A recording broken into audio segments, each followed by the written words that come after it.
लोग जो लोकतंत्र की बात करते हैं तो मैं याद दिला देना चाहता हूं, कांग्रेस पार्टी के पहले प्रधानमंत्री श्री जवाहरलाल नेहरू 0 वोट पाकर प्रधानमंत्री बने थे। भारत के इतिहास में इनके जितने प्रधानमंत्री बने, इंदिरा गांधी जी क्या चुन के आई पहली बार? नहीं, कांग्रेस के अंदरूनी लड़ाई, इंडिकेट सिंडिकेट की लड़ाई में गूंगी गुड़िया के रूप में आई। स्वर्गीय राजीव गांधी जी का चुन के आए? नहीं, इंदिरा जी की दुखद हत्या से उपजी परिस्थितियों के कारण बनाए गए। भारत के राजनीतिक इतिहास में लोकतांत्रिक ढंग से अगर किसी पार्टी के 2 ही प्रधानमंत्री चुन के आए, जो जनता के सामने हमने रखा यह प्रधानमंत्री होना चाहिए और जनता ने चुन के कहा यही प्रधानमंत्री होना चाहिए, एक श्री अटल बिहारी वाजपेयी और एक श्री नरेंद्र मोदी।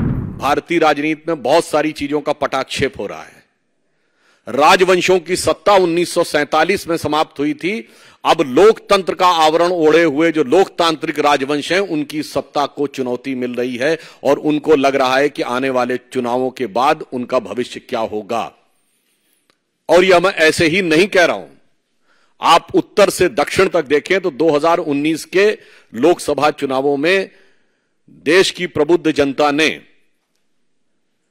इंटाइटलमेंट के आधार के ऊपर जो लोग लोकतंत्र के नाम पर राजतंत्र चला रहे थे, चाहे कश्मीर में अब्दुल्ला और मुफ्ती परिवार हो, वो लोग चुनाव हारे, पंजाब में बादल परिवार चुनाव हारा, हरियाणा में हुड्डा परिवार चुनाव हारा, अशोक गहलोत जी का बेटा चुनाव हारा, उत्तर प्रदेश में अखिलेश यादव जी की पत्नी चुनाव हारी, चौधरी अजीत सिंह और उनके बेटे चुनाव हारे, बिहार में लालू प्रसाद यादव जी की बेटी चुनाव हारी, फिर चाहे तेलंगाना में केसीआर जी की बेटी चुनाव हारी हो, अथवा परिवारवाद के सबसे बड़े प्रतीक श्री राहुल गांधी जी चुनाव हारे।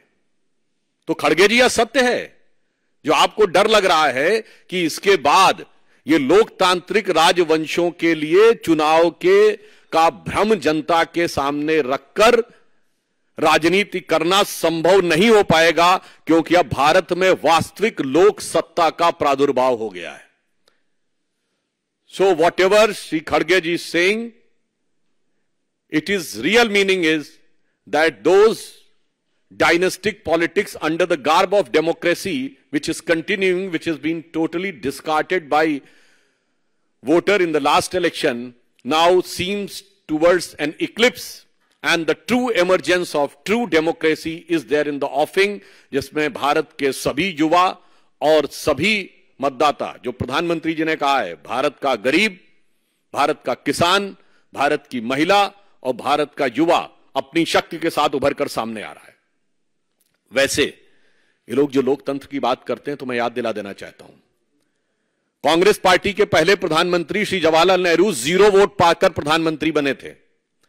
अप्रैल 1946 में कांग्रेस कार्य समिति की बैठक में 16 कांग्रेस कमेटियों में से एक ने पट्टाभी सीतारमैया को और एक ने कृपलानी जी को वोट दिया था, और बाकी सारे के सारे वोट सरदार पटेल को मिले थे और 0 वोट जवाहरलाल नेहरू को मिले थे। और इस बात की, उस घटना के अंदर का point by point, minute by minute reference Kripalani की किताब माई डेज विद गांधी में है, मौलाना आजाद की किताब इंडिया विंस फ्रीडम में है, दुर्गा दत्त की किताब India from Curzon to Nehru and thereafter में है।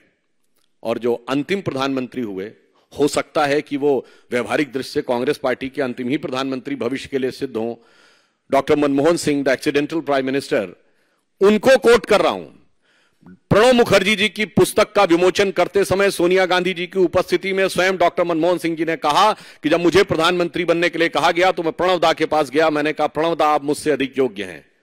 डॉक्टर मनमोहन सिंह कहते हैं प्रणब दा आप सबसे अधिक योग्य हैं, मगर मैडम ने मुझे कहा है। लोकतंत्र का अद्भुत स्वरूप है। पहले प्रधानमंत्री से लेकर अंतिम प्रधानमंत्री तक, 0 वोट से लेकर 0 वोट तक प्रधानमंत्री बनाने वाले लोग आज कहते हैं कि लोकतंत्र हमें समझ में नहीं आता है और लोकतंत्र के वास्तविक रक्षक वो हैं।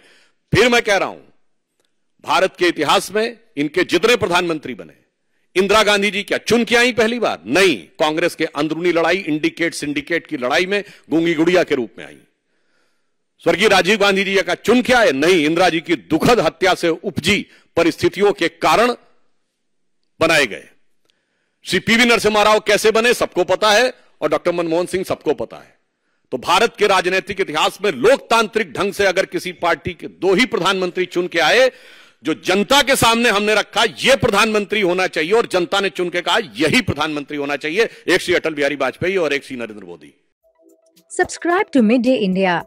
Get direct notifications on all our videos by clicking on the bell icon.